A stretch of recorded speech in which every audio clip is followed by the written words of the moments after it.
Today you are about to witness the most legendary sci-fi only themed mega park, Gamma Galaxy. In the 8 years of covering Planet Coaster, I have never come across a sci-fi only theme park to this scale and quality. This marks an epic achievement as the best sci-fi theme park ever created in Planet Coaster 1. Heyo, my Planet Coaster friends, and welcome back to part 2 of this epic 4-park Spotlight Marathon Contest series. Today's creation was led by our designer, Master Engineer Ep.02, and with the help of this community, he built this park from nothing in under 4 months. As part of our Channel 5 Gaming Collab Contest series, our final and most epic Planet Coaster 1 contest to date. This contest was to have 4 designers lay out 4 of the most incredible park concepts ever created and have the community compete in 4 different contest categories, which filled these parks to completion. The designers were then tasked to build their own main attraction, centerpiece, park entrance, and finally polish everything in between our community's contest creations, which leads us up to this final epic 4-park spotlight series to determine which park is crowned champion. So we now need your help by watching the 4-park spotlight series and voting after the final 4th park reveal to help us decide which park is crowned grand champion of Planet Coaster 1. There's a link in the description for the entire series, which includes the 4-park spotlights as well as all the episodes and contests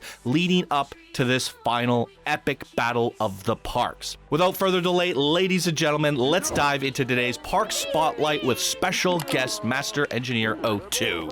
Let's go.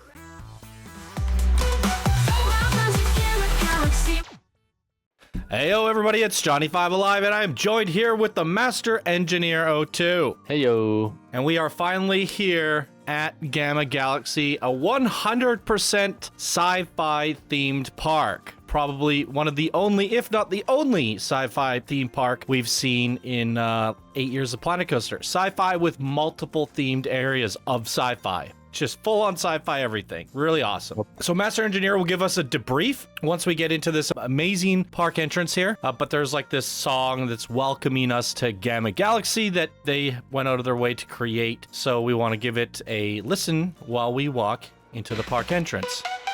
Let's go. This has some vibes to it. Yeah, I definitely went more towards the kind of electronic music for the park. And the frames are a bit heavy on this park. 250,000 pieces. Yeah. I didn't expect it to get that high. It's insane. That park entrance is phenomenal, dude. Thank you. I was very happy with the way it turned out. It's magnificent. And the song is also stellar.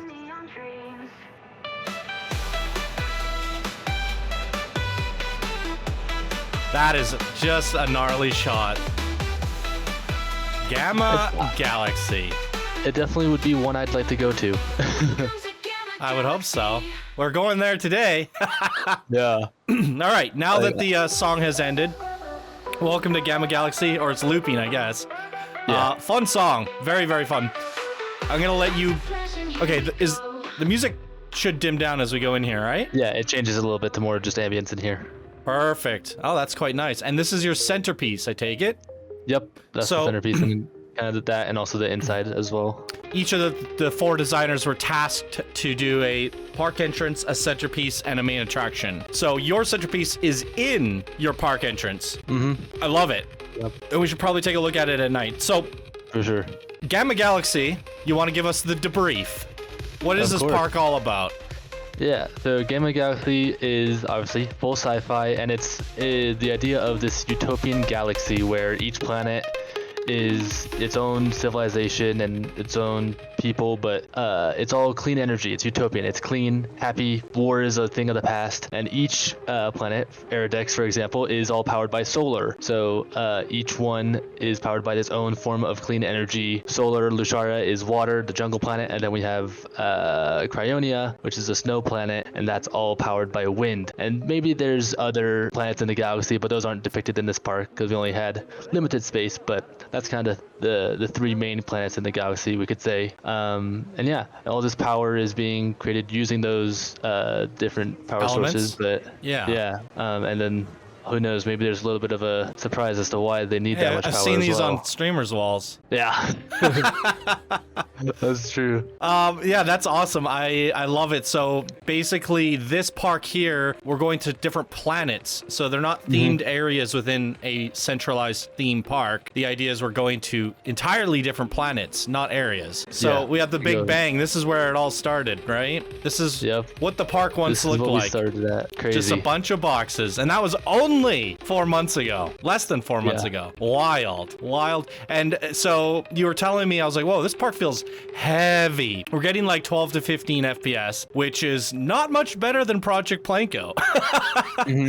Yeah, it's wild. Yeah, it's really, really crazy. So you ended up with 250,000 pieces gone into Planet Coaster.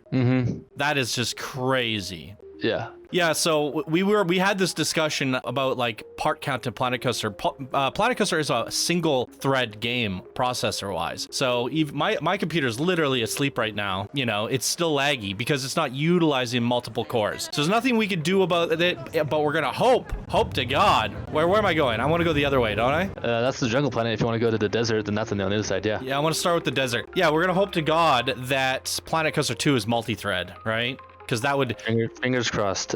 That would literally make the game just 1,000 times better right then and there. Right? So yeah, that is the hope. There's really nothing. You'd have to have the most powerful single thread processor in the world to be able to handle parks like this. But we've been dealing with it for years. We're just gonna take it slow. You got a couple videos for us here today to make sure that your two main attractions are as smooth as possible. Yeah, mainly just the ones that have like the narration is dependent on where it is on the coaster. So right, I had to made the videos to time those up.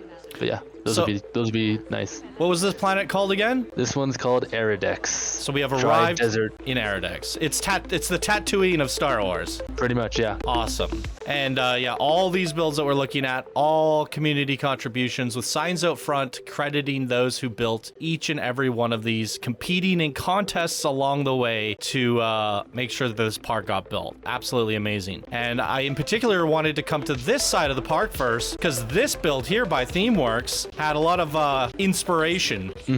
So a lot of weight. Yeah, and I want just curious, I haven't seen the park yet. Did any of the inspiration actually get applied to the park? Yes, it did. Some build. And then I also changed some stuff as well when I was doing some of the polish. I know Creamy Duck on a lot of his build changed his. So that definitely helped tie the area together. So you want to talk about what those are? What Creamy Duck's builds were? No, like see what this build is and what changed this area based off this build. Yeah, I was designing the park with the idea, and I was like, oh, it just kind of made it similar to the rest. But then Themeworks was like, hey, I want to use some of this modern wood, and we're like, holy cow, this looks really good. Yeah. So we're like, hey, everyone who did a build in here, try to incorporate some more wood into your builds, because it really kind of gives it that more Western type of style that fits really well in this type of setting. But then obviously this build is still completely sci-fi, so it works really well and gives the area a unique feel. Absolutely, and that transformation to night, now it just feels completely sci-fi. But then you have that little bit of a rusticness when you go back to daytime with the wood and the orange paneling and, you know, just a little bit of cacti and vegetation added in there. And a lot of inspiration was drawn from that. I noticed a lot of ambient speakers too. We got a lot of fun music going on here. Some incredible builds. I mean, sci-fi is one of the hardest themes in Planet Coaster to get it to work well, right? And it just takes so much time to do all the little intricate pieces instead of using the big big sci-fi pieces. Yeah, and that's what I mean by doing it well. If you just go with the standard Yeah. big pieces, it looks like Planet Coaster sci-fi. But this sure. looks like original, utopian, very unique, innovative sci-fi, and you have like a unique take to it. And that is kind of why the park is so heavy, is, 250,000 pieces, is to really take it over the top. Now, we were talking about thresholds and stuff. Apparently, Alan's that we featured yesterday, his was 200,000 pieces, and his park ran at 30 FPS. So the threshold when you break the game is between 200 and 250. Apparently. That is what we have learned from doing these 4 parks. So it is very interesting. So keep that in mind, even though we're going into Planet Coaster 2. If you continue to play, do I need to read all these? I think this was just more the backstory of which we can explain. We're gonna hear it on the ride. I think a little bit, but just as a brief summary, is this coaster is kind of like an all-terrain vehicle that can go throughout the desert lands, and then that's kind of what a tour we get on those cool sand vehicles on this. And that's kind of what was the UTR3 stand for again? Oh, I can't remember. We're about to find out. Anyways, to finish my previous thought, if you are continuing to play in Planet Coaster 1, keep an eye on your piece count and try not to go beyond 200,000. All right, Universal Terrain Rover 3. There we go. And the music is absolutely stellar. This is one of the ones that we have a video to watch, correct? So I'm just going to pause it and we're going to just switch over. We're going to watch the video and then I will add the video into post so you guys will see it in 4K. 3, 2, 1, off we go. Welcome all, my name is Will, and I will guide your expedition. I can't see it. Oh. Buckle up and get ready. Our first stop is the Observatory Research Center. Long ago, we could only dream of reaching the stars. At the SORC, we observe and analyze the vast universe. Using equipment in outer space to analyze what we cannot see from Aerodex. And observing the sun and stars to enhance our knowledge. So that the SORC with the STOC can develop and innovate upon solar technology. This soundtrack's so badass.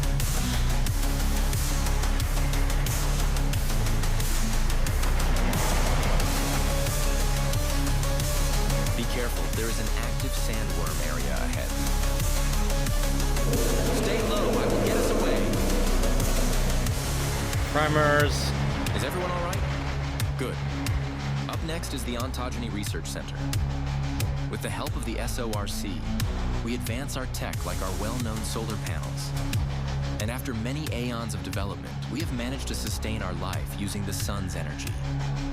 Crafting these panels that harvest the light strewn across our deserts. Gathering and transforming the energy carried by the light of our sun and many stars. But there are many people who will never know how we dreamt of reaching the stars. For we have long fulfilled that wonderful dream and have reached greater heights than we could have ever dreamt of. I feel like I'm watching a Discovery Channel documentary. A little bit, yeah. There seems to be a crashed HVAC ahead. Let's investigate. We have to go. This is not safe. Watch out!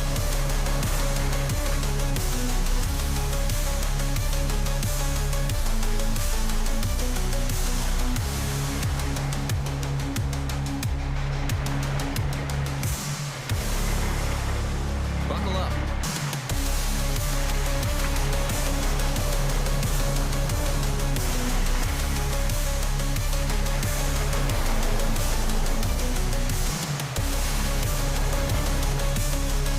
Amazing. That marks the end of the expedition.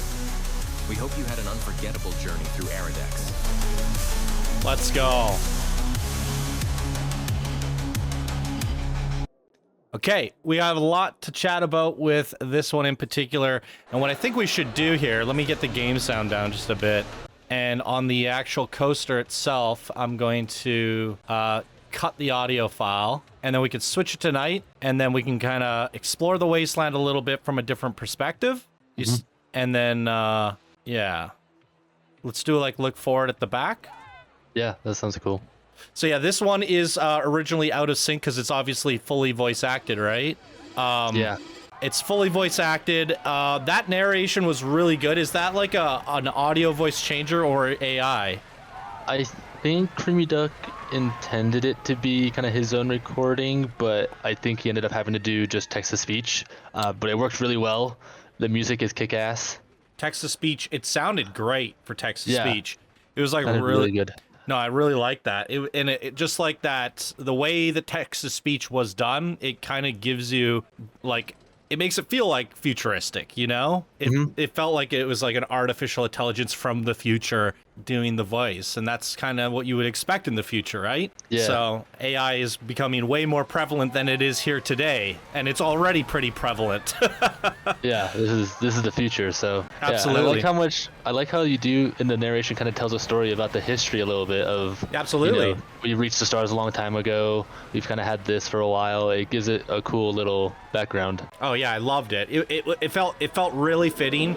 Originally, when we featured this for the contest portion of the rides and coasters, there was no voice acting, and it was just signs. It looks like the signs have been removed entirely. And now replaced with the audio. That was part of our feedback, saying that it would work really, really well had these signs, because it's really hard to read signs on a coaster, especially when things get moving and frame rate slows down and all that stuff. So who was the creator again? Creamy Duck?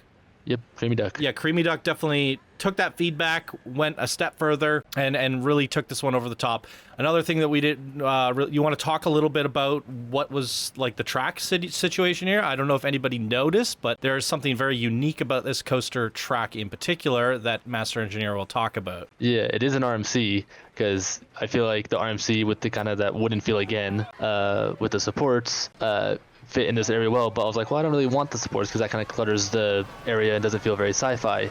So I was like, let's do it where it's full custom supports, or do it with supports of another coaster. So underneath, you can kind of see it there. In other sections when it's kind of leaning more, there's actually, I want to say, a B&M track underneath it that follows the entire main RMC course. And then Creamy Duck did a brilliant job with the custom supports as well. So it really gives this unique vibe of the RMC track and style with this modern steel coaster look. From the outside. Exactly. Yeah, like when you build an RMC, it's going to auto-generate wooden supports everywhere, which is going to make it feel very heavily Western, which is something you kind of went back on and added some wood in later on just for that rustic charm. But at the same time, it would just dominate the area. Like with wherever the coaster is, you're going to see wooden supports everywhere, especially when it comes to lifts and stuff like that. So by actually removing that and building an entire single rail underneath it, it takes not only a lot of effort to do that, but you have to basically build the coaster twice. That's really, really impressive. And then custom supports on top of that. So we can actually pull out, take a look at that. Probably be better if we go at the daytime here. And there you can see two tracks on top of each other. And I can even, this one's not in operation, so I can actually move it out of the way for people to see. But yeah, there it is. It's pretty cool. So extra track underneath it. And then on top of that, all of these custom supports. Lots of supports. So building two coasters and then tons of custom supports just to make this like a unique, never before seen kind of sci-fi RMC hybrid coaster. Extremely impressive, and it works really well too. Like, you did a great job. Yeah, absolutely. And utilizing the terrain that you set out for them. You got the monorail going over there and through it all, and then the canyons, the gaps, adding a little bit of the tremor, kind of giving you that Dune universe vibe. All the solar panels and, you know, things generating power. We got crashed ships and all sorts of great scenery. So really utilizing that area, creating a bit of an exploration coaster, did Creamy Duck, and building a story on top of that turned out incredible. Absolutely incredible. Agreed. And this guy also looks incredible. It's the Chief Beef UFO hamburger ship. Yeah. Oh my god. And hot dog ship on the other side. There's two. Oh, is there? Yeah. Hamburger, hot dog. Oh, look at that. It's a hot dog ship. Okay, so this one. Very cool. Who's this created by? What's Up? What's Up? So there's a little bit of a story here. This one didn't get to participate in the contest. No, unfortunately not. I think whichever builder was working on it said like, hey, sorry, I can't have time. So we're like, okay, no worries. And What's Up was able to take it on. Just said have it by the end of the park, and they created this, and it probably would have won stuff in the contest. 100% would have won stuff in the contest. I think what's up at the time of building this was a builder in the very kind of beginner brackets. You know, this is a strong thematic shop. It has these kind of landing pads. You have the ships made like kind of symbolizing hot dog and hamburger, but they're also very sci-fi. It's super cool, but the actual build itself, the building, is phenomenal looking. It has all the makings of a really nice shop contest, but also fits Gamma Galaxy just perfectly. Agreed. And it's a really good use of space as well, just overall. Luckily, I do think What's Up did end up winning a bunch of prizes, video games, and trophies, so they're good there, but keep doing what you're doing, because that is definitely showing promise for future contests. You're gonna, if you keep building like that. All right, this is all new to me. What's going on here? This is all brand new as well. This is the big solar fields. So each area as well has a dedicated big kind of power plant for its type of energy. So this one was the solar, and then Creamy Duck took this one on as well. So he kind of took on the entire side of Aerodex, and it turned out really cool. Basically, yeah. By the way, I didn't comment on this. The Skyway is amazing, and it looks like there's portals, so they come through the portal, go across the Skyway into another portal. Yeah, so it's like the Skyway's kind of in between, or on the planets as well. That's amazing. It's just a nice touch to have there in the background to kind of take you out of the suspension of disbelief that you're in Planet Coaster and somewhere else. Is this an actual sequencer? It is. It opens the door. Oh. Okay, go in quick before it closes. Quick. Okay, we're good. What are we doing in here? I mean, don't touch anything. It looks like it's a little bit sparky. Yeah, it looks it's just extremely dangerous. Am I supposed to touch any of these? Energy. I don't know. I didn't even touch them. You haven't touched them? I think they're just... I think the only one that works is... Well, maybe not. I could be wrong. That one's short-circuiting. Can I go out the back door, or is that a no-no? I think you could, yeah. There's stuff back there. Oh. Hey, look at that. We're at the solar fields. She's out here having a cigarette or something. There you go.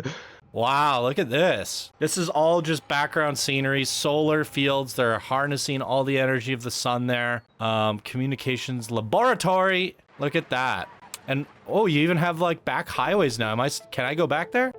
Maybe not now, maybe later. Ooh, Easter eggs and secrets? Maybe a little secret. All right, I'm here for it. Looking good. Yeah, I guess that is the one tricky part, that with these biomes, I can actually see the other planets from here, but they also feel like just background scenery to this one. I guess once you go over there, you wouldn't really be able to tell. They would have been impossible to separate them unless you used 1,000 panels. Yeah, and it's mainly just the snow planet because those skyscrapers were so freaking tall. Yeah, they are insane. McKay kind of went ham on those ones, didn't they? Yeah, I don't think you've seen the Hat's Fantastic either. The building. Wait a second. Yeah, what is this? Is it a boat? What is this? It looks like a ship. It kind of does, yeah. But it's for the Hat's Fantastic. Okay. It should be a Helm's Fantastic. Oh, yeah. Space helmets. They probably sell them in there. Oh, do they? Is there an entrance to this thing? Yeah, it's on the other side. Oh, and we added giant gauze cannons. The turrets. Yeah, the walls were also something that wasn't added. That's insane. And a little funny story with these, when I put them in, I can't remember who. I want to say it was Matias that made them. Yeah. Sorry if I'm wrong about that, but I think it was them. I told them, like, yeah, stick with the color scheme for the snow planet. And then I put it in, I'm like, oh, those colors are totally wrong. So I put it in and kind of changed half of it to whichever side it was. I changed it to that planet color. Yeah. Why do you need changing rooms for hats? I don't question it. Shouldn't there just be mirrors in front of the hat racks? Oh, maybe, that's hilarious. Who knows? So yeah, so once I got those walls in, I was like, well, that was not the right decision, so I changed those, and it turned out a lot better. But all I did was change the colors, and the walls are absolutely amazing. They work really well. Wait a hot damn second. There's something up here as well. Remember this extra? I do remember this extra. Yeah. They made it specifically for up there. This thing is like some Back to the Future shit, like taken off into outer space. I love the way that looks. But yeah, this is just like a station up top. Yeah. And has like a fun... We've shown the... You can actually ride it, but I don't think we should do that here today. It'll be so dizzy with the frame rate and stuff. But Yeah, there is a crane that loads them, and you can actually ride the crane. And then we have there's a some bunch of Easter eggs in there. pretty awesome penthouses and stuff up here as well. Background scenery is amazing. And that is the Aerodex, right? All of Aerodex. Look at this. I mean, so much gone into this. It's huge. It's insane. Yeah. It's actually, I think, probably the smallest area, but it's just so detailed. Hey, somebody added a biome to their dome, or was that there before? That's I did that. They had they had a jungle thing in there, and then I just kind of switched it out for some of the cacti and. No, this area turned out amazing. Yeah, and then at night it just totally changes too. Woo! Yeah, that is a sci-fi build if I ever seen one. And that yeah, it's so cool. You just don't get sci-fi that often in Planet Coaster, especially not to this quality and the sleek cleanness of the utopian vibe that you've gone for. There's so many extra pieces required to make the builds look the way they do, like that clean aesthetic. And then build pieces on top of that just to like line them in the neon trim and to add that texture to them and to break up the shapes and create interesting architecture. Everybody really went above and beyond. They did, yeah. They all stepped it up. Okay, so are we gonna go over to Cryonia next? Yep. And Through the portal. We can do that through the portal here. Ooh, I like the little fog there. I feel my atoms discombobulating. All right, we have made it. Holy moly. So this is the, you want to talk about this planet a little? Sure. Snow planet, obviously, so very cool and cold here and lots of wind, so get your all the coffee. buildings have some, we can warm up there. That'd be good at this planet for sure. But yeah, all of the buildings have some sort of wind power. There was a lot of different wind turbine designs by the end of the park, and they all kind of integrated all over. Nice. And we have like a nice different color palette. As you saw from the last planet, there was a bit of a green lighting. And here we have a little bit of a cyan, I guess? Light blue? Yeah, cyan, light blue. Ooh, the rocket is doing things. Yeah. All right, look at that. And we have a rocket flat ride. I think it's just winding down now. Looks like it. But it's a rocket next to a rocket. Next to a big Cosmic Cow spaceship. Next to a spaceship. Oh my god. Did we get the landing pad sorted out for this thing? Yeah, I took what Matt had and kind of redid it a little bit just with the initial concepts, but reduced the piece count quite a bit as well. But then And just you have kind an of made it elevator. a little bit smaller. Walkway, elevator, same thing. Yeah. Yeah. Wait, I didn't. how can they actually get up here? They should be able to. Oh, so it just kind of goes underground. Yeah, oh, it just kinda, I see. So they can actually go into this door, yeah, and then they walk then they through kinda come there out and they there. come up here. Oh, that's great. Yeah. That's a nice solution for sure. And then we can go in and get our cosmic cow as if it wasn't cold enough outside. Yeah. Why are all Get the the seats seats. got air conditioning? Because people are just too hot in here. They got to keep the ice cream frozen. It's amazing. Oh my god. So I kept the interior the same and just kind of rebuild the outside a little bit. One, so it was a little bit smaller, and two, so it was a little bit more sleek. So but then, is this rocket on sequence now? yeah, the only thing I added was some flames pointed down, like we suggested. But Ooh. that was the only thing I changed. Yeah, And look then at, this kinda- lighting's really nice. Yeah, I didn't touch the lighting at all, so it was really good. The only other thing I changed was I made the rocket a little bit more sleek again. But overall, I mean, I never changed anything to the point where it was indistinguishable. I just kind of cleaned stuff up. So Right. and like for me to do that took a lot less time than starting from scratch. Yeah. No, it looks great. And then what we have here is there's a sequence. Is it attached to this? Yeah, So once this thing gets going, this rocket starts to shoot flames. starts to fire up. There we go. Let's go. Flames. Should be some more soon, maybe. You put it on the end of the cycle? Probably. That was actually the first time I didn't even really realize how to do the sequencer. Oh yeah, I did at the end. There I it guess is. that makes sense. On the last cycle. No, I like it. Yeah. It's great. That makes sense. There are so many amazing builds here. McKay jumps from, I think, beginner builder all the way up to, I think we put him at expert or master builder. I saw that. That's very well deserved. I can't remember which, but he got at least expert, but I have a feeling we might have even put him up to master. So yeah, McKay just literally just leaped all the ranks, which is kind of insane because remember how long it took people to climb to master back in the day? But we have all the new ranks now, and I think it's fair. I think McKay is, whatever bracket they ended up in, is going to do well in their new bracket in the next contest. Yeah, for sure. A lot of people went up. It's been crazy. Data Po, we should go on a dual 4D coaster here. Start from the bottom, work our way from the bottom to the top. Sounds good. Started from the bottom, now we're here. Kind of like this park. So did we get a new song for this park or this ride? Yeah, I just generated a little bit of kind of the similar to the ambient music, but a little bit more intense. Alright. Still on that electronic, but just a little bit of electronic music to enjoy while we're on the coaster. Okay. Is the track the same for both 4D coasters? Yeah. Okay, Yeah, cool. it's for the both. Do you have a preferred seat view? That Daddy Post says car 9, seat 1. I think it said on the sign. Car 9, seat 1. I'm asking when there's literally instructions. All right, car 9. Let's do that. It's car 9, seat 1. 4D coaster. I guess we'll do this one at night and then the top one at day. That sounds good. All right, let's do it. Okay, off we go.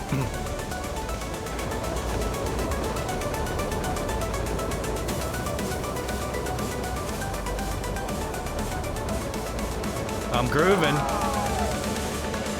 Is that the lift for... Oh, God. The other one, yeah. Whoa.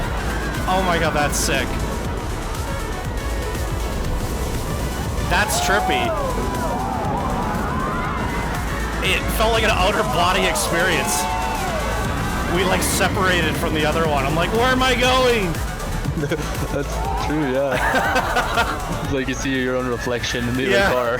I was like, help me.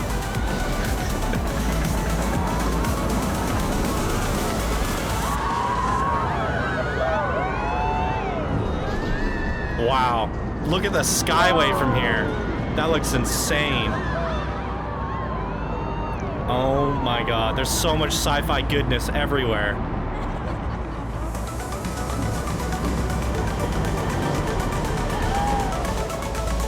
Amazing.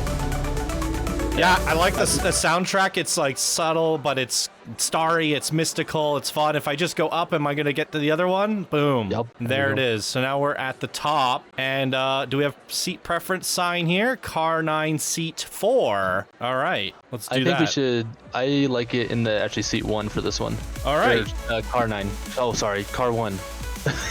Car 1, seat 1. Yeah, so then we get like front and back. Let's do it. I like it. Okay, here we go. Cool. Daytime POV. Look at this. Nice shot of the train going by. Yo.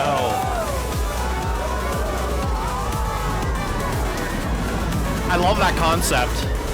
In fact, I want to see a 4D coaster at Dueling where they're looking at each other the entire way. That'd be cool. That would be.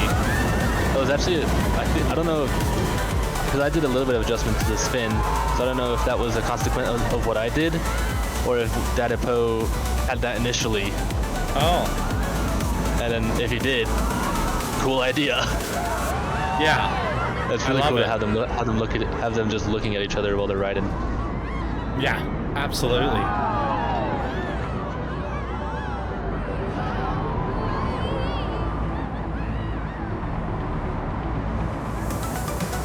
I mean, this area of the park looks phenomenal at daytime, too. Yeah, I can't decide if I like the park better at day or night, or which area I like better. They're all just so cool for so many different reasons. That has been the #1 issue with the sci-fi aesthetics in Planet Coaster in particular. They've never very been that pleasing to the eye at the daytime. You know, most of the crazy sci-fi builds that we've seen, like the Return to Zeros and the Galcian style coasters, all of them have been excelling at nighttime, and that is because of like the neon lights, right? Mm-hmm. And I think your park is like one of the first, the first ever to do it in the 8 years of Planet Coaster, and the last to do it, because as of this point, there is no sci-fi theme in Planet Coaster 2 yet. but I'm assuming there will be, but I think they're gonna do something different with it. You know what I mean? Because Yeah, I'm hoping there is. Yeah, because as you can see, this sci-fi park basically uses only 10% of the sci-fi pieces in the sci-fi pack. There's a lot of creative uses for pieces. Like there's like tanks for like steampunk kind of things. Yeah.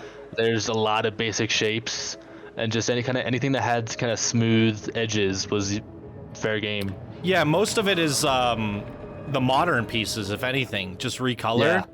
Yeah. And that is how you get this aesthetic. So I hope that's the direction that they go for in Planet Coaster 2, and they think of like a utopian sci-fi and how that could work, right? Because this is what basically custom sci-fi at this point, and it looks absolutely ridiculous. Look at this. It's a giant wind turbine Ferris wheel. I love it. What is this? That's my coaster. Oh my god, that's your station? Yeah. That's new. That is Little bit. amazing. Wow. Okay, I'm here for it. Let's go on in. Are we gonna ride your main attraction right now? Might as well. We're here. We're here. Let's do it. Day or night? Either one, honestly. All right. A little backstory for this is basically the DMV for Gamma Galaxy. Is where you get your license to fly a spaceship. And it's fitting how many people are in line. That's very true. Oh my god, what a crapshoot. Oh, am I supposed to push buttons? So yeah, you whatever coaster you want, you get to choose, or not coaster, whatever ship you want to fly during your experience, you get to choose. Is this gonna affect the ride? In one part, yeah. I don't think we'll see it in the video, but we can show it in the actual in-game. So. That's cool. Whichever one is green is selected. So. Oh, so whatever I end up, yeah. I'm going to go Which one the do you Chief want? Beef Blue Boy. Yeah, I figured you'd go for blue. Let's do it. And that actually sets something up? Yeah. That's cool. Interactive. I like it. Good idea there. We can get our picture to the left. We Wait, have a my god. your DMV picture. That's hilarious. I'd like the starry panel backdrop for your photo. Oh, and oh my god, it's female Dex R. Yeah, I wanted a little cute robot to be your instructor. I love it. So this one we have a video for as well, right? To make sure it's butter smooth and in sync. Yeah. All right, let's go watch that then. Sounds good. Ready to rock? Let's do it. Greetings, Space Traveler. I'm Ash, your autonomous spacecraft examiner, and welcome to Stelar, Spacecraft Testing, Evaluation, Licensing, Agency, and Regulation. I'm here to guide you through our evaluation process to ensure you're ready for the cosmic adventures ahead. Let's get you acquainted with our program. This is adorable. Here at Stelar, choosing the right spacecraft is crucial for a successful mission. Each spacecraft is equipped with unique features designed to better suit different space environments and different pilots. Please take your time to review the various models we have available. When you're ready, we'll proceed to the next stage. Yo! Excellent choice. Let's hop in. Now, let's familiarize ourselves with the course you'll be navigating. This simulation will highlight key points, obstacles, and checkpoints along the way. Pay close attention to these instructions. Avoid the asteroid fields, stay on course, and keep an eye out for the signal beacons. They'll guide you to the most challenging parts of the mission. Remember, precision and agility are key. I'll be keeping score during your evaluation. In order to pass, you'll need a score of 80 to get your license. Are you ready? I'm ready. Great. Alright, strap in and get ready. Double checking thrusters. Systems are a go. Initializing launch sequence. Prepare for takeoff. 3, 2, 1, launch. Okay, the controls are yours. You may begin the course.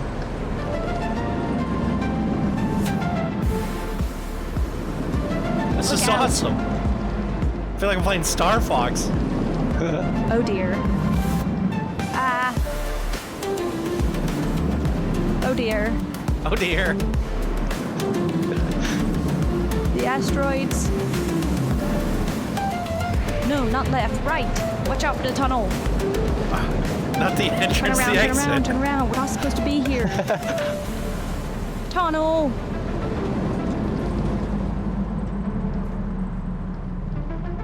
Oh, I think I'm gonna be sick. Whoa. Oh my.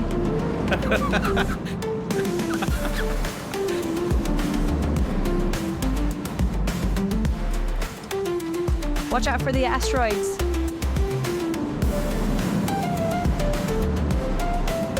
Not that way.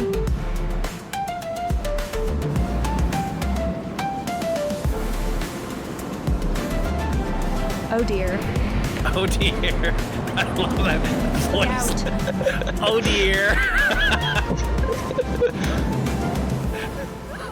Well, that was certainly an experience. I don't think I've ever witnessed a performance quite like that before.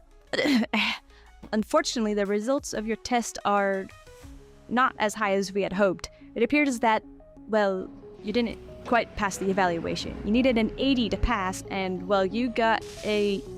Well, the sign's broken, so we may never know. You know, it is a demanding test, so your willingness to try is a step in the right direction.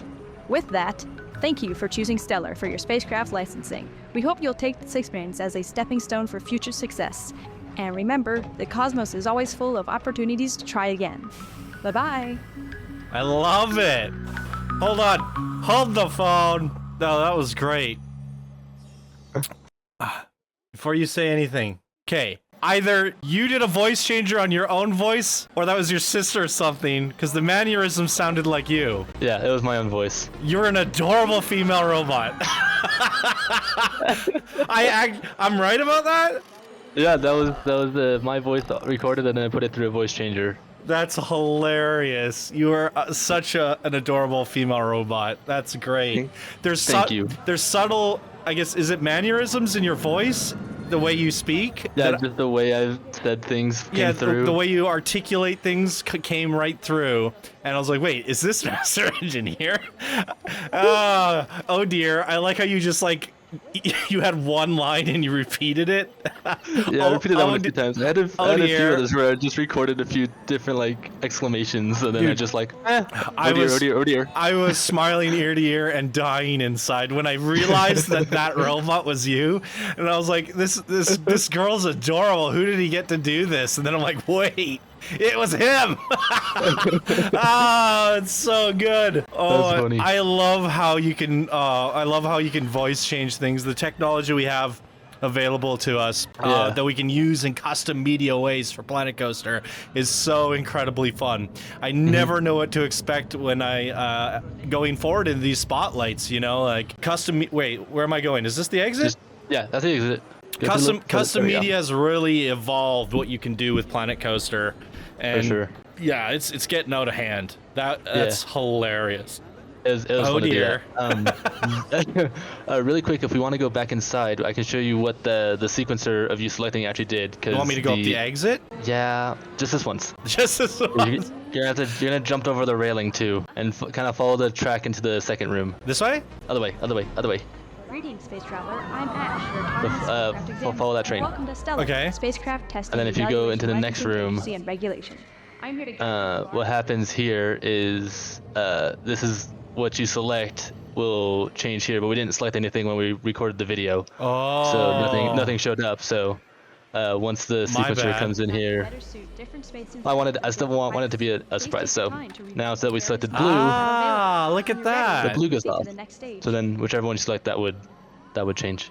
So basically this trigger only works based off of the trigger that was selected before it? I didn't even know you could do like programmable triggers like that have like if conditions. The only thing that I did was... How do you do that? I'd had two different kind of sets of lights. One did that like flashing light sequence, and the other one was the green. But for every sequencer that you select, whichever one, when it lights up that one thing in the queue, it also changes the color of what those lights are. For whichever one you select would be green, the rest would be black. And then what happens in the ride trigger is that just turns on the light. If the black light is turned on, no light shows, but the green one does. I still don't understand, but that's incredible. Wow. Okay, that's I've never seen anyone do that where Like, other than in a shooting ride, where, like, something you choose early on affects something you choose later on. That's pretty cool. That's really, really kind of cool. interesting to take that to a different level, where in the queue is just this entire selection process that customizes the whole ride. Yeah, and I'm wondering if, like, we'll get advanced triggers like that for Planet Coaster 2, like actual if conditions. Like, Maybe. if condition 1 was selected, yeah, so you can actually program it, almost like an RPG maker. This here is one of McKay's insane builds. Yep. And as you can see, they definitely deserve to go up from the builder brackets all the way up. Yeah, that's all the way up to the top of the skyscraper. All the way up. And did we get an interior from McKay's building over here? A little bit of one, yeah. Oh, we did. Oh, look Yeah, at some office Dexar getting spaces. jiggy with it. Uh-huh. That's I'll what I put was some- put saying, some that pictures around. the one that you made was like a female Dexar. It really does look like it, which I didn't actually even realize it until you mentioned it, but it definitely is. Because the main thing that I used for Ash was the little kind of assistant animatronic robot, and then just kind of put some wheels and stuff on it. Right. Which, looking at it now, that kind of robot looks a lot like Dexar. Yeah, absolutely. Am I going in the right building? Yep, this is the right one. Just gotta go up a lot of stairs. A lot of stairs. So yeah, this was another winner for the ride skin contest. Oh, look at that. We have tables and ooh, I like this. Yeah. They're simple but clean, and it Yeah, elegant. Very nice. very nice. And the way the lighting hits in here Yeah, with the reshade helps a lot too. Just adding that little bit of a shadow around the chairs. for sure. Yeah. Oh my goodness. It's a Looks like very we got little, artsy. like, yeah, modern art sculptures up there. Yeah, I love it. And it wasn't a whole lot of pieces to add all those chairs in, but it really elevates it. Although I would have liked to see it duplicated for these floors. That's all right. So we have 2 rides. They're both the same, so we could just go on one. But they are, where am I going? How long is this queue? Not too long. Yeah, so they're the ring rides or whatever, but they're inside the building, and you have to kind of. Are they open? Yeah, are they not open? What's going on here? They should be open. Oh no, there's people in there. Hello. Hello. I think it's just there's not enough people coming up the building. I don't blame them. It's a lot of stairs. Yeah. They have an elevator. Gonna speed it up a bit. Wow. All right, here it goes. A pause at the top. Yeah, there's a light show in here. It's all built into the side of this glass building. Let me see if I can swing the camera around. You can kind of see the building there. Like, it feels. This is insane. Oh, I'm gonna be sick. This perspective's amazing. That's wild. Yeah, it is. That's trippy. Wow. I had no idea which orientation we were facing there. Yeah, that's crazy cool. And you can see into the windows, all of the windows, all the different floors and the artwork and the chairs. This is just an incredible build by McKay. Yeah. Definitely deserving of, I think they got first place in their bracket. Yeah, for the rides in the builder. Yeah, it's so cool. And if we pop out a little bit, you can see there's another one somewhere. The other side? Yeah. Yeah. I like how you kept the building symmetrical, but a little bit of asymmetry kind of offsetting those. Oh, and you But did then, the like, sign. Yeah, he did that too. Oh, wow.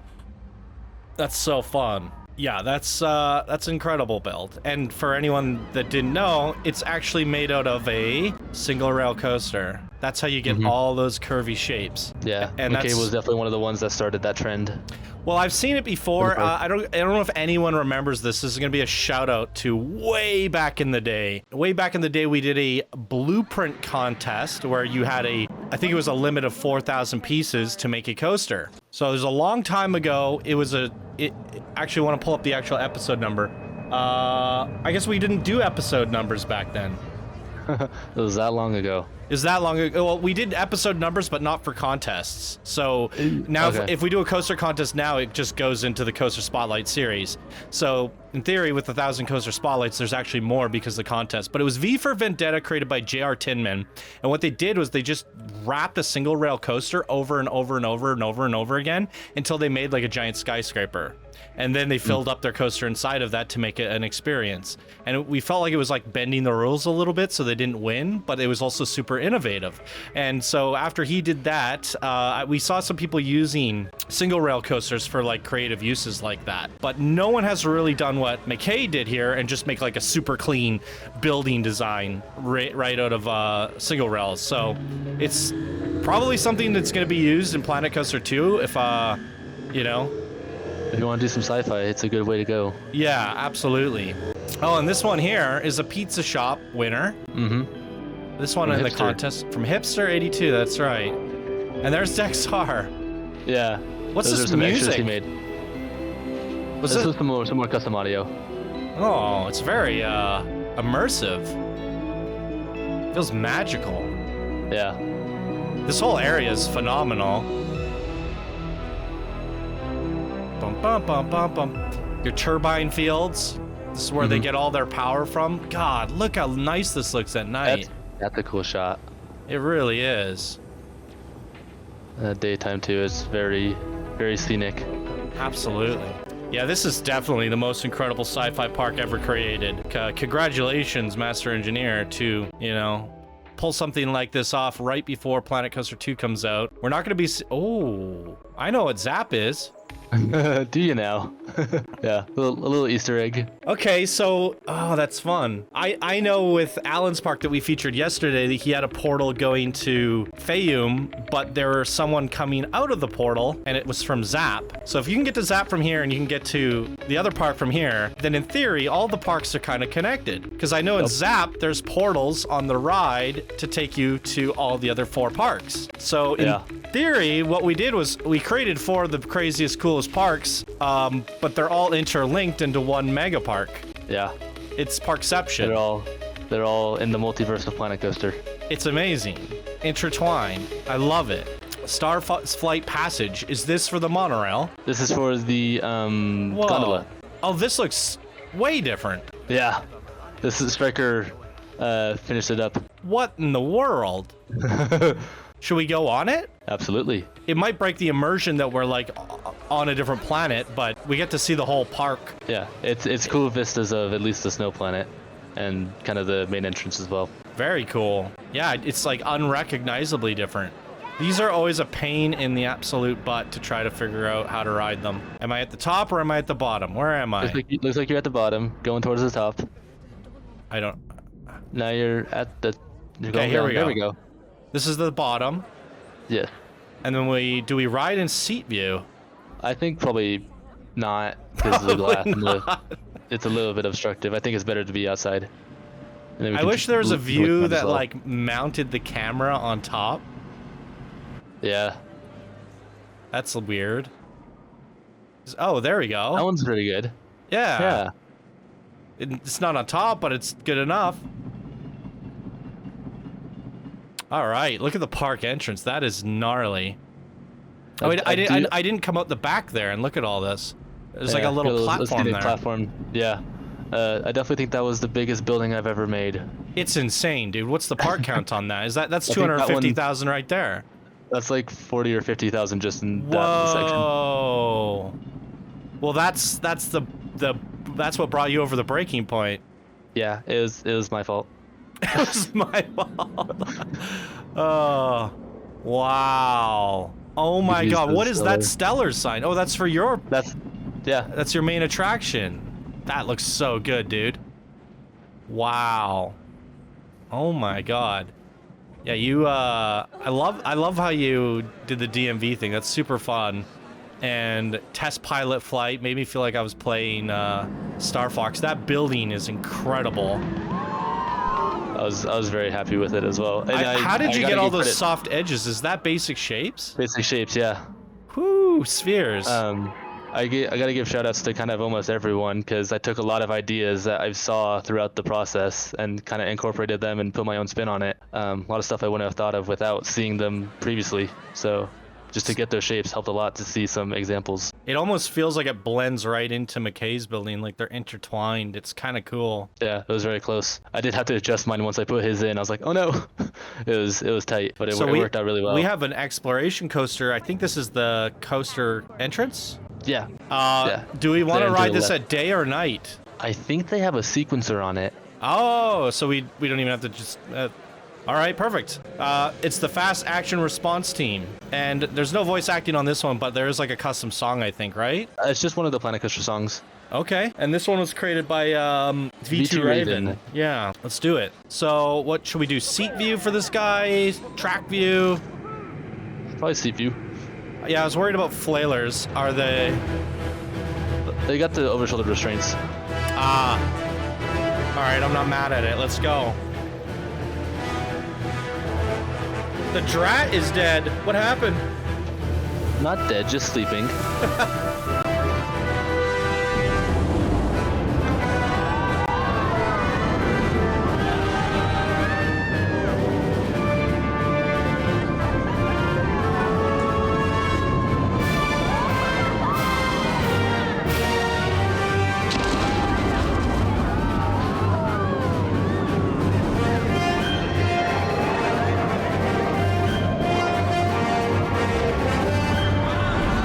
We got flailers. Should I switch? Possibly.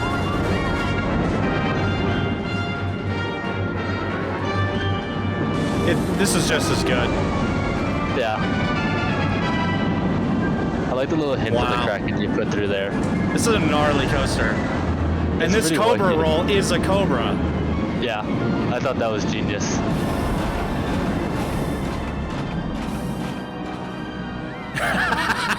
That still cracks me up every time I see it.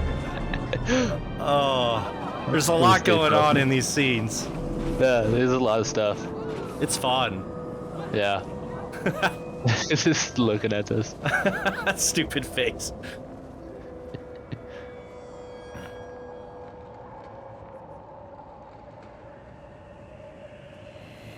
Yeah, I think that's what I love so much about your park is how much space you have to have these exploration coasters.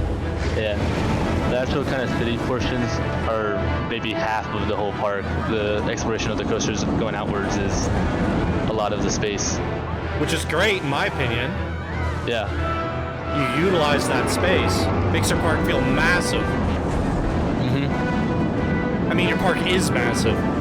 Yeah. But like the walkable space isn't nearly as much as the others. Yeah. Total space.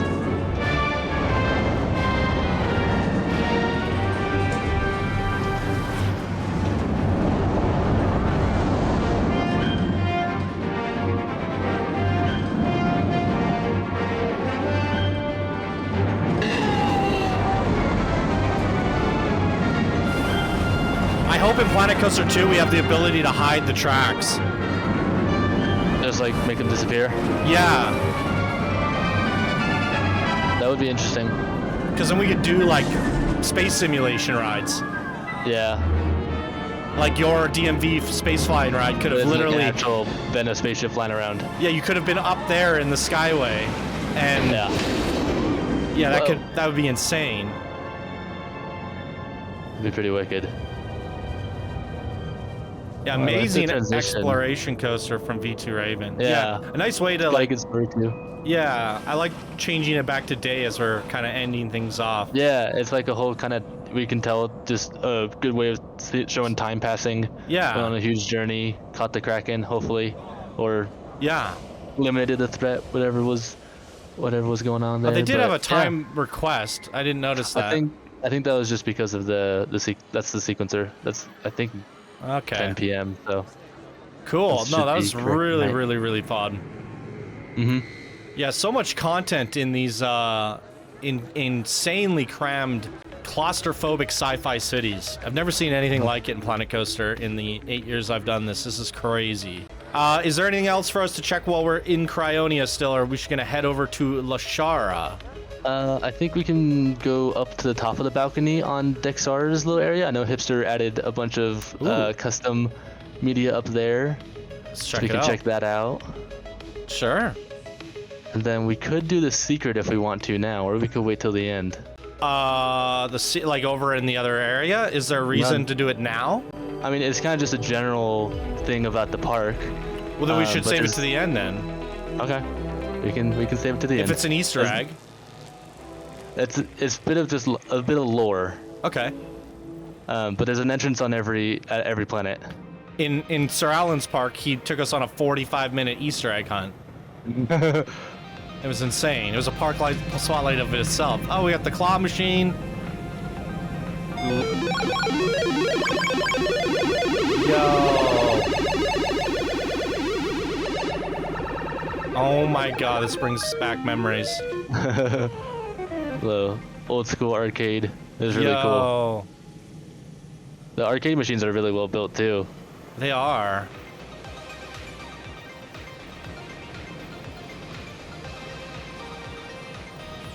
What is this game? Chicken jousters?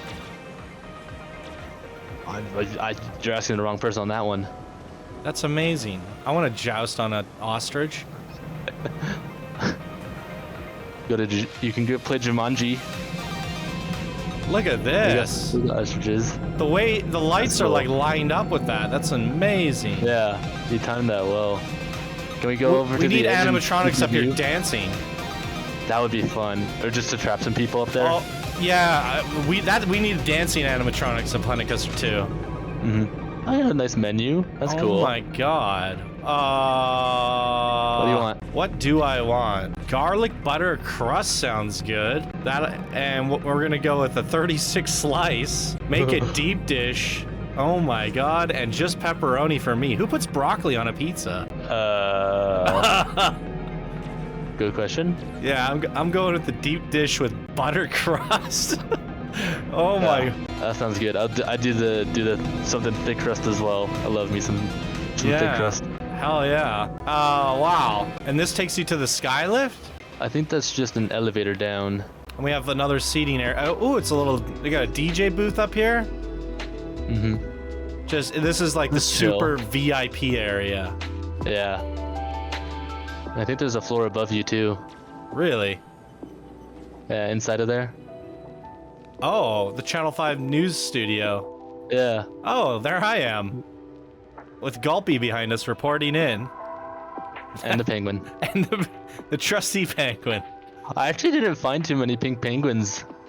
Oh, that's an interesting point. Yeah, they usually get trolled all over during contests.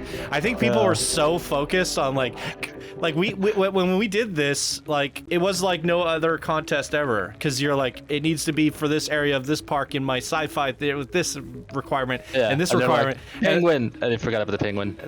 You had no time to think about penguins. There's just so many constraints put on these builders. It's actually impressive how beautifully all these builds blend together. When you look at this whole area, and the other area we went to, it's hard to say that like this was made by like 14, 15 different people. Yeah.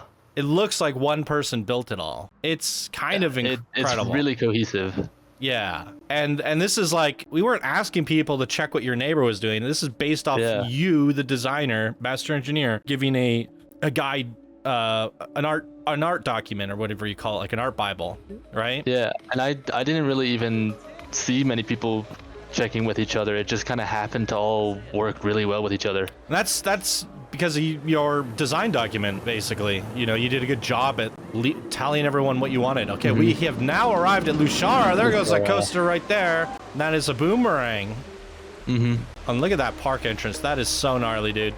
The fact that you can see it through multiple spots is really cool. Okay, I have to show you. If you go left, turn around a little bit, Like, turn around, spin around. Yeah, go up that. Ooh. Yeah, go up that, and then kind of once you get to the top, do a little 180. It's one of my favorite vistas in the park. Like I don't really know what it is. I like Lushara. This is cool too. Yeah, and then if you turn around as well and look towards the coaster down that path. Oh, look at the cannons there. Oh wow, look at just that. Go down a little bit more so you can see the coaster. Yeah. Oh. It's just like that whole wall with the turrets and the coaster and the building next to it and the kind of river going down. It looks The like way it something all- out of like Anthem or something, like a sci-fi video game. It's Yeah, like the it's way it all came insane. together. When I turned Star around for the Wars. first time, I was like, oh yeah, it's like this could be Endor. It blew me away when I saw it all come together there. I was like, whoa. This is gonna Also be gives cool. me Alderaan vibes. I played Star Wars the MMO, and Mm-hmm. Alderaan was like a kind of foresty planet with all this utopian stuff around, really Totally. crazy builds. Hey, we fixed the water wheel, or maybe not. Never mind. Well, It's no, a little not jank. really. It looked like it at first. I was a little lazy on that one. Hey, that was the builder's decision to update their build.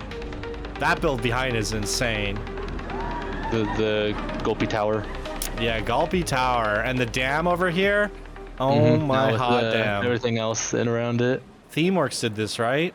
That was Cool Beans McGee. Cool Beans McGee, that's right. The Themeworks did a different dam though, Yeah, he did a dam in actually wait. and I Yeah, believe Themeworks did it in Sir Allen's Park. Cool Beans McGee is now one of like 5 of the first ever Grandmasters. I think you're right. That's so cool. Grandmaster McGee, love it. That is such a really cool dam. Speaking Yeah. of dams, we have a damn dark ride. We do. It knows how is to- damn cool. The damn funny too. But we have something else here. What do we have? Lushara We got the inverted coaster. by 42 Dog, and a really cool architecture here on the build. Yeah. Is this single rail? It is, yeah. Taking a page out of McKay. Look at that. Yeah. Look how the way you cool did, those panels are. yeah, the way you did that is very unique, and it works. It kind of feels watery, Yeah, which it works really well on this. this is neat. Super cozy queue. It's growing everywhere, outside and inside. Oh my god, Pipeworks. Gotta get the water out. That's leaking a little bit. This looks like my satisfactory coal plant. Just pulling all the water, mixing it with coal to make power. Just a hot mess of pipes. God, I wanted to cover Satisfactory on the channel. I lost myself for like 2 weeks in that game. And then I realized, you know what? I have to stop playing this game before I realized 6 months have passed. And I'm missing out on Planet Coaster 2. Oh, wow. You have... Wow, water trains. Yeah. That's so cool. I've never seen that before. What a Yeah, that unique was- idea.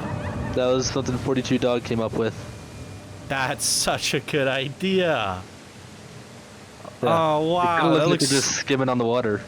Yeah, they're little water skiffs. Wow. Just snaking along. It just... Again, in Planet Coaster 2, we'll be able to attach things to these things. Yeah, you can make those look completely different. So you could actually have like little, I don't know, party barges on them, whatever you want. Yeah, have a party bus. Oh my god, I'm gonna lose my mind. Oh, this is a nice shot too. Even That's a cool. Yeah. the that's tree really cool. there, Skyway. My goodness. Wow, this is The whole so view. crazy. You're pretty high up here, so definitely some really cool views. Yeah. Wow. This is impressive. I think we saved the best for last. It's Lushara. arguable for everyone. I really can't choose a favorite. I just like this because you got the clean utopian buildings, then you got the nature and the water. I think there's just something about that for me makes it my personal favorite. Yeah. Just there's so many fun, calming elements that make it really quite enjoyable for me. Yeah. It's It going to be definitely the feels one that like- excels that day the most because of all those elements. Yeah. Yeah. So we do have a voice acting on this one, but we don't have a Yeah. video. So hopefully it's not out of sync, or I It don't should think just be. It's just story driven, from what I remember. Yeah. There's only one train.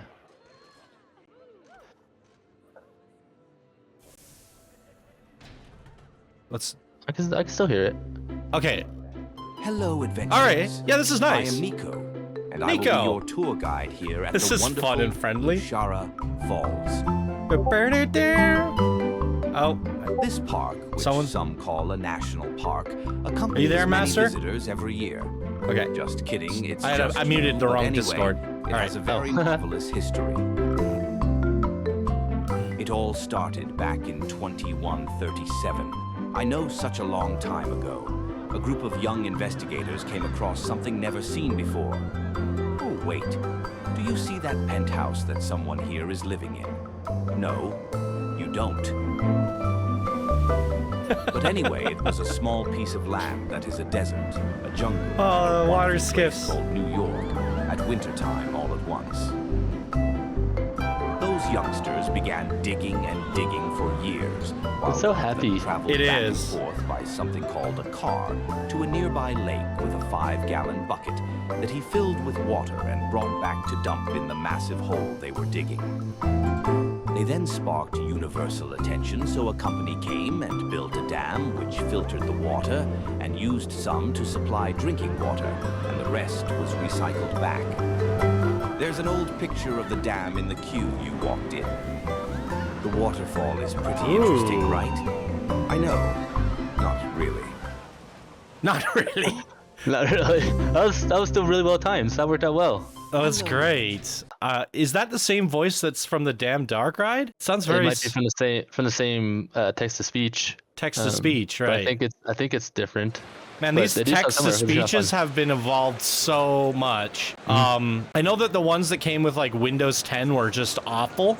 So whatever ones you guys are using are really, really great. And I know they've improved them for Windows 11. And I know with some, there was a game called Rogue Trader. It's an RPG, Warhammer 40,000. And the whole game had all text. You could, like, nothing was voice acted. But somebody made a mod that just like reads all the text with a text to speech. And with that kind of quality of a voice where it's almost indistinguishable, basically you can now have games that are all text-based games fully voice acted.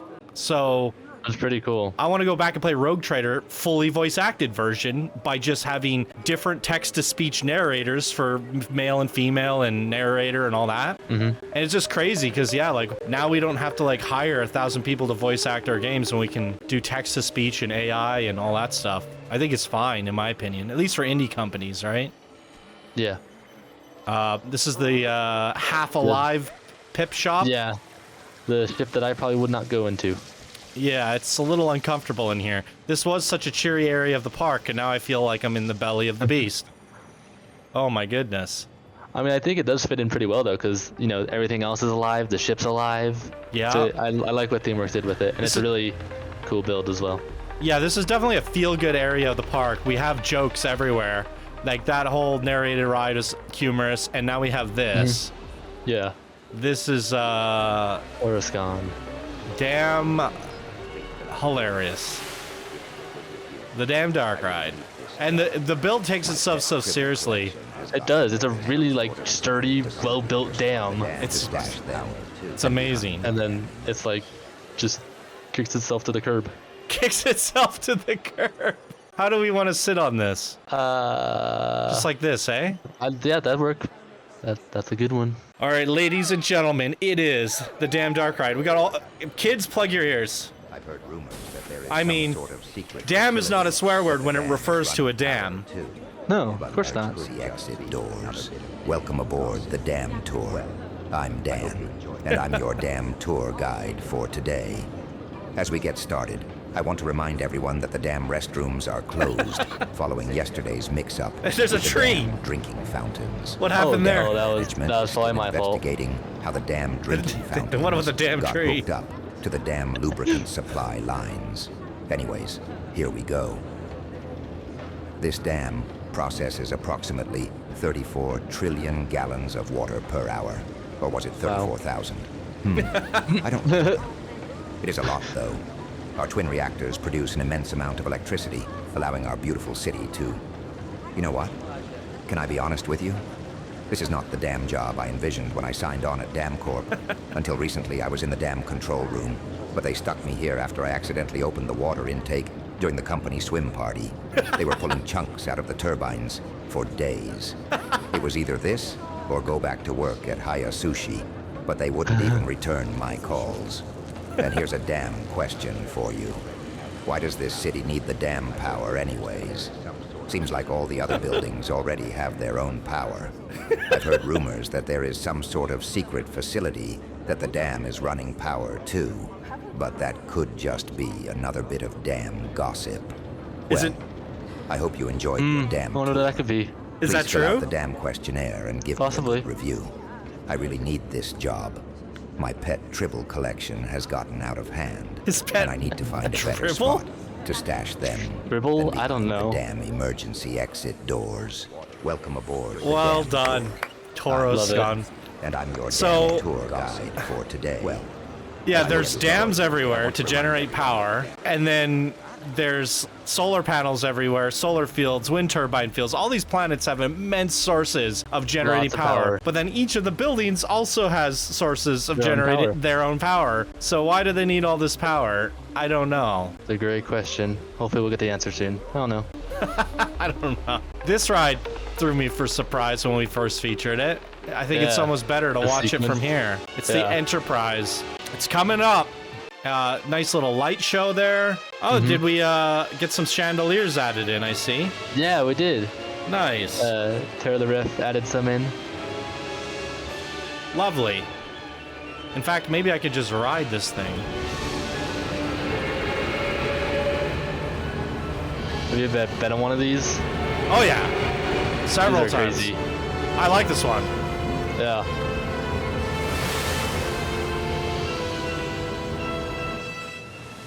The It's such a weird sensation. And I'm sure with the water going on there, it's even more trippy. I was at the theme park when somebody puked out of one of these while it was going.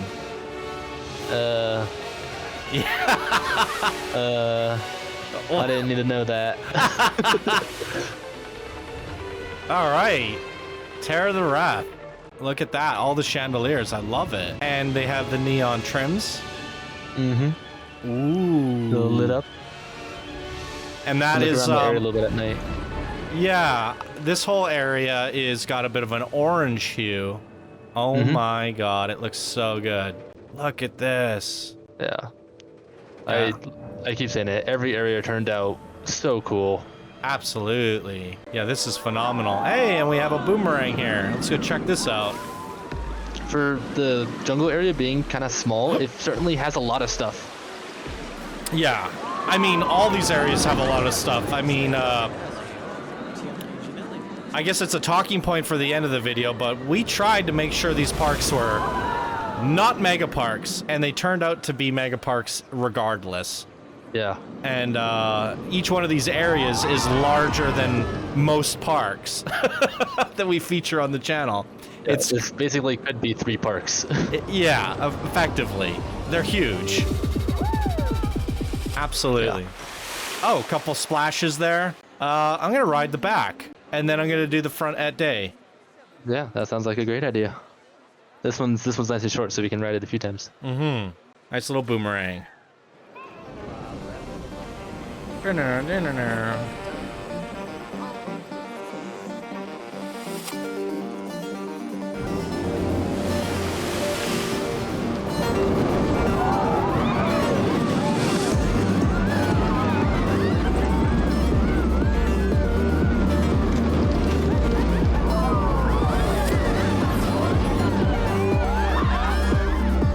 That's cool. It looks so good with everything around it now. Yeah. A The reverse ambience launch. The ambience is just so much better. It's the first time I saw a boomerang coaster that basically launched twice.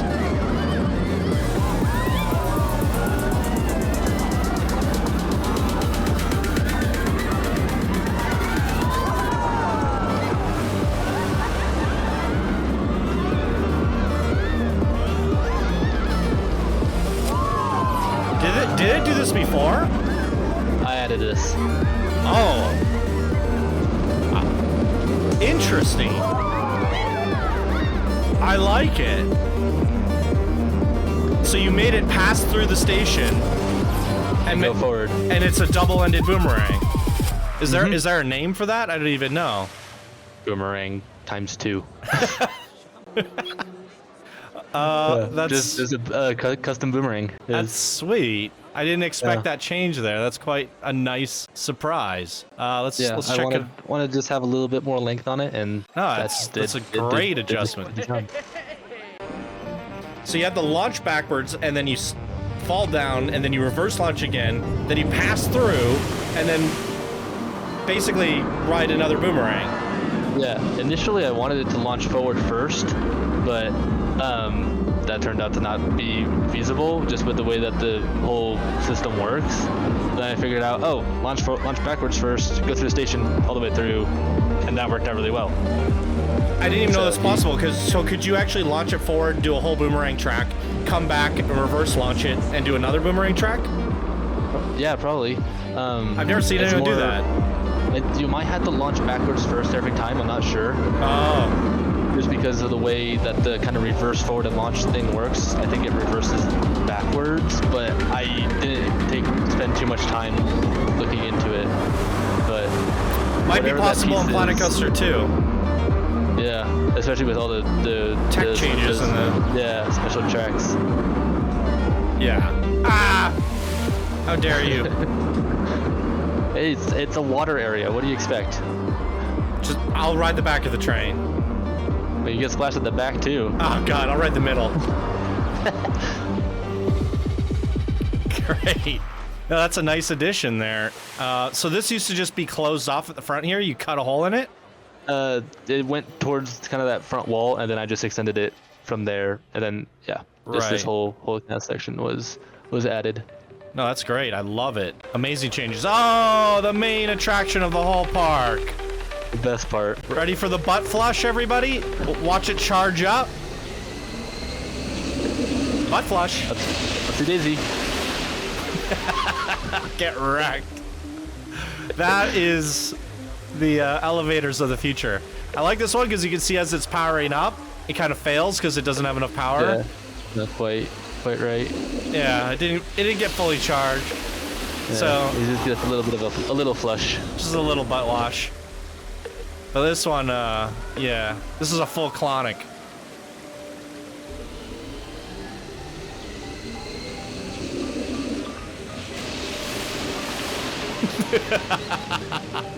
It's the best thing in the entire park. It's so good. And the building's just insane. Yeah, I was gonna say that as well. It's like, it's that good of a sequencer on that good of a building. Having that other build next to it too is really cool now. It really works well The whole area came together really quite nicely. Love it. Mm-hmm. Is that everything in Lushara? Yeah. Except for maybe the Heya Sushi, the building on the far left. Can we go in there, or? There's a little bit of an interior, but it's just, I think it's funny because Torrescon built this and the dam, and he refers to going back to work at Heya Sushi. Right, which is across the street. Yeah. Yeah, look how gorgeous this area developed. And then here's a look at it at nighttime. Very nice. Oh, did we go on the cube? The cube? Yeah, right there. I walked to the cube, but I didn't go on it. You want to ride it? We can. Woohoo! I know they changed the colors and the lighting, so. Oh, nice.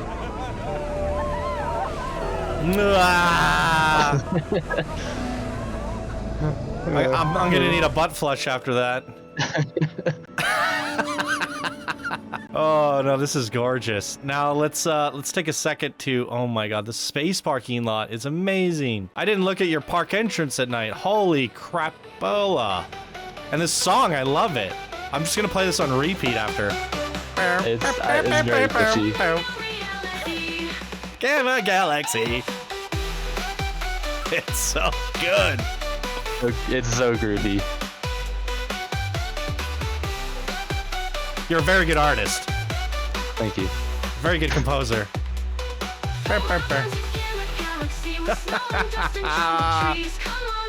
I did write some of the lyrics for this one. I love it. Some of them were auto-generated, and then others I went in and added. I love it. This park entrance is stellar, dude. I feel like if this doesn't win the best park entrance, I might flip a table. This is insane. I had a lot of fun building it too. And we got Oh, yay, there's people there. They're looking out. and they like it. Yay. That's cool. This guy totally looks like me with glasses. Yeah. I love looking at like a very high bird's eye view of the park at night because you can see the areas so clearly with the different lighting. Yeah, let's do that. My good. And we have an Easter egg still to go explore. Yeah. Let's do it. Oh my god. Like, this is what I'm saying. Look at the size of this. It's insane. Yeah. It's not a mini park.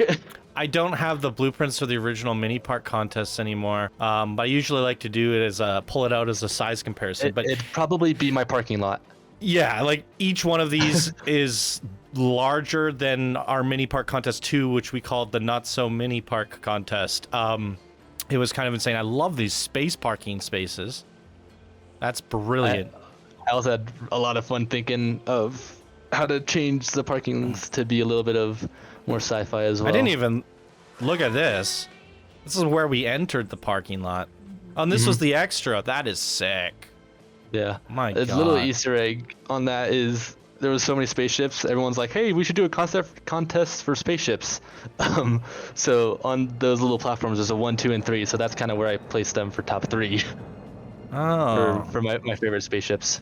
Oh, gotcha. Cool. Yeah, this is why the park is so heavy. You can see like the FPS just dying as I zoom out more and more and more. It's really quite wild because if we go back, like this is what we're at, and then I like how you have this because now we can actually welcome to Galaxy. We can go to the map. Obviously, when we first started these plots, we wanted to keep scope creep in mind. We didn't want to make another Project Planko. We didn't want to make a park that ran at less than 10 FPS. We're almost there, but we said like one main or what was it, like 3 coasters or 4 coasters? I think I did the maximum coasters, which I have 5, and I think it was. We had a limit to them.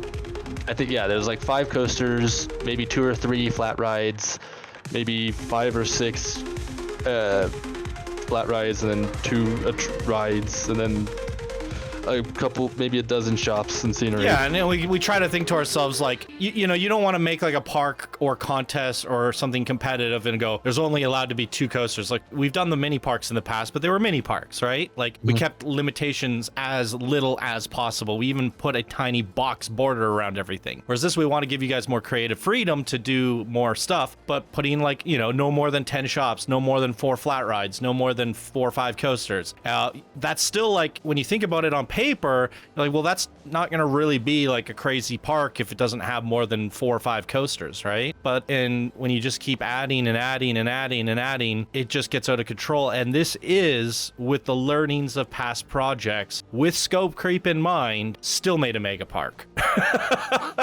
Still made one of the craziest parks ever. And you know what? We didn't even check out the monorail. We should do that. Yeah. It's kind of just scenery, Jay? but we can ride it through the parks. Yeah. You should have at least carved a tunnel. I thought about it, but they're buried pretty deep. So, are they? Yeah. Well, going through these these parts of the city, this is incredible. This is really cool. Yeah. So we could definitely just look through them. Yeah, this is a good thing to look at while we talk about all this stuff, but you still have an Easter egg that we got to go check out. But yeah, like scope creep just became inevitable, and I was actually really shocked to see like these parks drop below 30 FPS. I was like, there's no way these will ever not be a problem on my pretty beefy CPU, but game is single thread, as we mentioned, single core, which we hope Planet Coaster 2 is not. That'll make a world of difference right there alone, you know.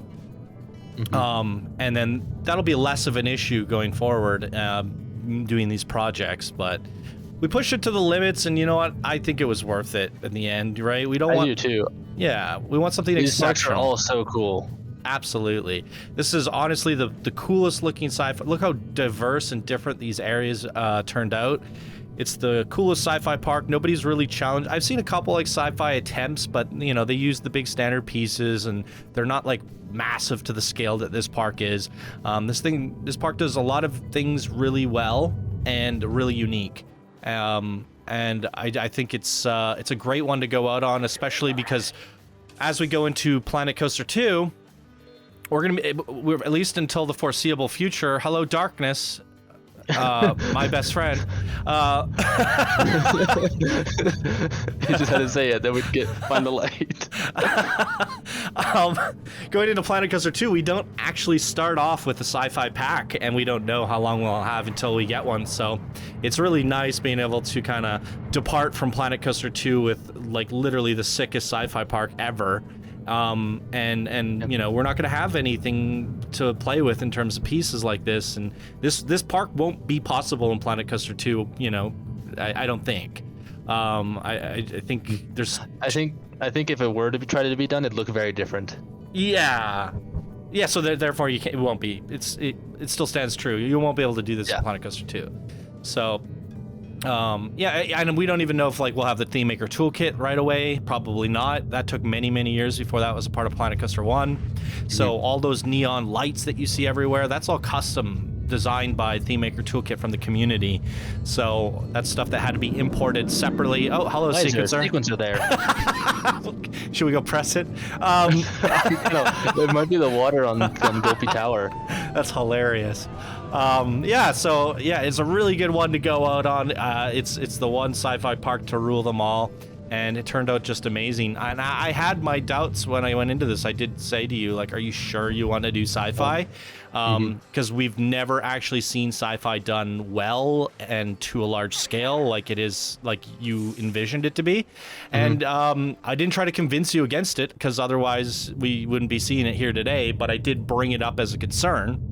And wanted to, you know, hear you convince me that you're absolutely 100% sure that you can make this work. And you did. You pulled it off. And, you know, beyond my expectations, because honestly didn't expect this to be even possible, at least to this scale and to this, like, quality. Never would I ever imagined it to turn out like this. So I'm glad you stuck to your guns and you said, no, I'm going to do it. I'm going to make the best sci-fi park. And look at this. This is just ridiculous. Yeah, my kind of main thing, I like a lot of themes and kind of shows and stuff, but sci-fi is really kind of my bread and butter. So I've always wanted to make a sci-fi park in Planet Coaster at like this scale, but it's hard to do it by yourself. So with this opportunity, I was like, yes, I knew I wanted to do a full sci-fi park, and everyone did not disappoint. Absolutely agree. And fun fact, my entire workshop for like the first month of Planet Coaster was pretty much all sci-fi. I was making all the little sci-fi shops and all these different sci-fi builds, and I was a fan. And I didn't use too many of the big sci-fi pieces. It was more utopian and clean like this. So definitely, for me, very nostalgic in the fact that this is kind of where it started for me, and also where it's going to end, right? Yeah, that's very true. Ties it up. It's pretty cool. All right, so now we have the secrets of Gamma Galaxy. Does this have anything related to why we're producing so much power? It does. Okay. Does it have any Easter eggs related to the other parks, or was that the portal? That was kind of just a portal.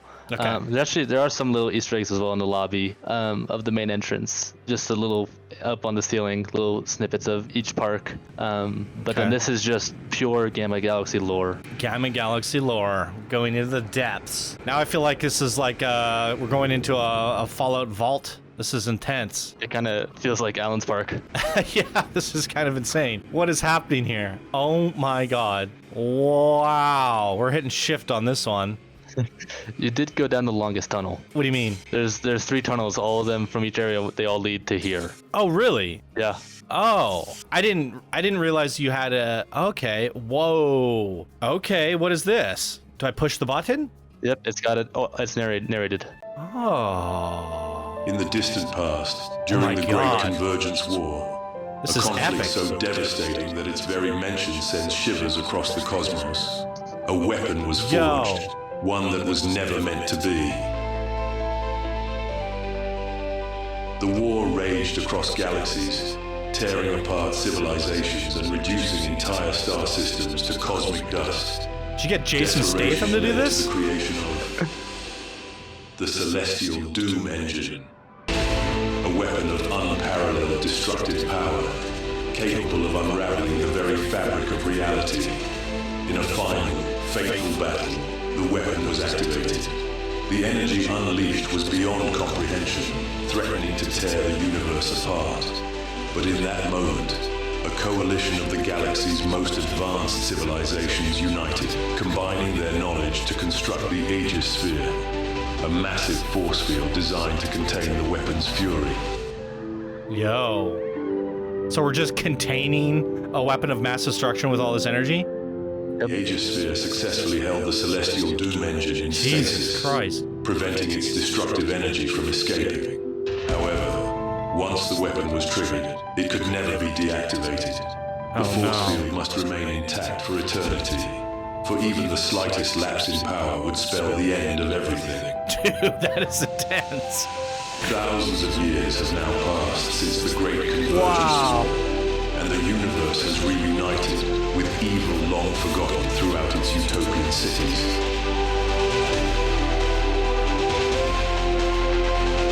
Now, the Aegis Sphere floats in the heart of a distant, desolate star system, its presence hidden from the common knowledge of the universe. That is The burden awesome. of maintaining it falls upon every planet and star system across the galaxy, harnessing energy from wind, solar, water, and other natural resources. Entire civilizations unknowingly devote themselves to ensuring that the Aegis Sphere remains powered. Every surge of wind, every ray of sunlight, and every drop of water contributes to keeping the balance of the universe intact. The once great architects of the Aegis Sphere are long gone, but their legacy endures. The fate of the cosmos now lies in the hands of those who power the sphere. Lushara, Aerodex, and Cryonia form the Aegis Alliance, an alliance that holds together the threads of existence itself, ensuring power is maintained, keeping the knowledge safe and protected. And so, the universe goes on, hoping that this delicate balance of energy never falters. For if it does, the Celestial Doom engine will awaken, and with it, the end of all creation. Yo, that is an awesome story, dude. Did you write that? I instructed ChatGPT with all the specs of like, I want a great battle, great weapon, power containing, and it kind of spit that out, and I did some editing and then put that into a text-to-speech with an amazing text-to-speech voice to have that epic feel, and then did some sound design with the music to create the story. That honestly felt like an amazing original sci-fi movie concept. That's kind of what I was going for, and I'm like, I would love to see this as like this is a movie intro. Wow. That's superbly well done. I was like getting goosebumps listening to that. It was so epic. The music was perfect. The voice was perfect. The story was just insane. It's definitely like, I almost feel like we should have opened up with this. This is such a good Easter egg. It's such a good way to build lore. Yeah, I kind of like the idea of having it last. Yeah, the weapon of mass destruction being contained by these planets, it has this oxymoron thing of like they're generating all this power to create a utopian sci-fi universe, yet it's also it's basically preventing their own death and destruction. So behind all this peace is literally a darkness larger than, mankind itself. That is just kind of wild. That is wild. And the whole story behind it. One, I really like kind of doing it last, because now we went through this whole park spotlight, and then we realize everything is a little bit different at the end of it. Yeah, it kind of flips the little. Makes you think twice about it. Yeah, so I think that's kind of cool. But the funny story behind it is when we did Toroskan's Dark Ride spotlight. Right. I then, heard that. I was like, oh, that kind of sounds cool to have that. Yeah. So I basically back it up a bit, because what you're jumping a little too far ahead. That damn Dark Ride spoke of the guys being so frustrated, like, why do they even produce all this power? Because all these buildings already produce their own power. And when we first spotlighted this as part of the coaster ride contest portion, I was like, oh, that would be kind of cool to have a small reason for all this overflow power. And that's where you're now talking about, is that inspired this. That inspired my idea, and I dropped everything. I was working on the coaster at the time, dropped everything, and did like all the tunnels and all that is like 10,000 pieces again. And Right. I just did that in a few days and cranked it out. He got me so inspired. And Look with at the that. outcome of it, I was so happy. So thank you, Torfcon, for that inspiration. It definitely improved the lore of the park. Yeah, and now I have a small kind of critique, because as we're listening to this thing, I was like, this is so epic. This should have been your main attraction. Where I don't know how you would have done it, but like maybe we're like flying around and you Going can down everywhere and kind of showing the story of it. Yeah, like because I was just kind of spinning the camera around. Like, but if we're just on a coaster, I don't even care what we were looking at. Like, you know, if you could have depicted that and shown little, I don't know, I don't know how you would convert that into a ride of some sort. But like, it was such a good narration to listen to that just being on a coaster while it's happening, I would have been like, bam, like. But your main attraction was good. It's just this story tells it really puts a light on all of it, and it's like, wow, that is kind of epic. And I agree. Yeah, it's like, the only damn. problem was I started my main attraction. It was like halfway through by the time I started that. Right. So I mean, it it is what it kinda- is. At the end of the day, you still got the lore down there. You still put the Easter egg in. You put the work in. You guided the Chat GPT to help you write an epic story. And it sounds to me like original story. I don't care. You know, to me it was like original. It sounded cool. It was very funny. It was fitting to your theme park. It actually plays off of your theme park, and as you mentioned, it shines a different light on everything, because now after you hear all that and you come back out here, it's like it's basically a theme park. These cities are living in utopian bliss. Everyone's having a good time. Everyone's living these, you know, lives that are amazing. But all this power, basically, if a galactic war would start and one of the three planets or all three of the planets go down, that thing awakens and destroys the entire universe. And it's like, so all this peace is literally just to contain darkness. And I think that is an incredible tale. Wow, well done. So not only did you stick with your guns and go with sci-fi, it's not generic Planet Planko sci-fi, it's elevated utopian sci-fi, and it has a great backstory and lore and a beautiful aesthetic through and through. And it's not just one aesthetic, it's carried on across 3 different planets, 3 different themes, 3 different color palettes at day and night, and using different ways to power each of the areas. It's such a unique and creative twist on sci-fi. You really pulled out all the stops and you really made it happen. So congratulations, man. You pulled it off. It's amazing. Thank you. I appreciate it. Absolutely amazing. So with that being said, you guys, one of these 4 parks has to win in a head-to-head contest. Those are all the reasons to vote for Master Engineer, I think, right? Everything that I just went through, everything that you guys saw, what did you like about it? You know, let us know down in the comments, but also let us know through your vote. And the voting form will be up next week after the 4th and final Park Spotlight. So yeah, I think you did a lot of really good stuff here, and if you don't win Best Park, you're definitely winning Best Freaking Park Entrance. This thing is probably the craziest park entrance I've ever seen in Planet Coaster, and the song is awesome. Let's go. Wow. Yeah. Oh. I had so much fun building this part. Same with Buccaneer Bay. It was, and I'm sure you were the same with Project Planko.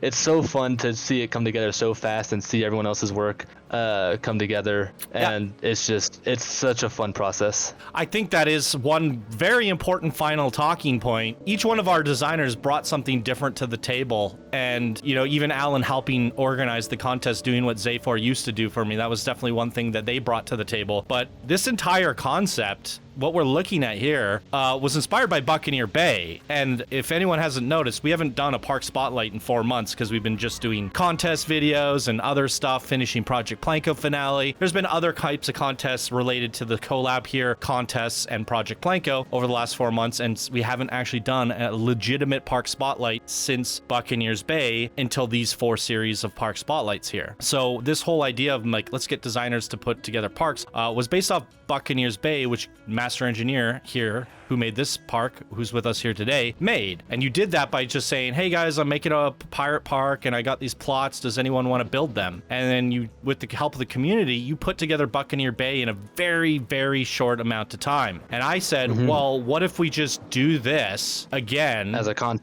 contest, but now we have 4 different designers, or we originally had we wanted 12 designers, but we narrowed it down to the 4 best. Yeah, and it's like basically you guys design, they fill fill it in for you. And the whole idea was, can we make the most incredible parks in the shortest amount of time with a very organized and structured community contest? Everybody competed, everybody had fun, everybody won prizes, everybody ranked up, and you four made the 4 sickest parks ever with their help. It was kind of like the most awesomest thing we've ever done here on the channel to close out Planet Coaster 1, and it was inspired by your creation in Buccaneer Bay. So a lot of credit has to go off to you, and I needed to throw that in as one final topic point because, while it probably shouldn't sway the votes, it's something to consider, I would say, because you were a big impact and inspiration to this entire process. So it's a fun little backstory and some additional lore, I guess, to the overarching process that came to be. So lots to unpack here.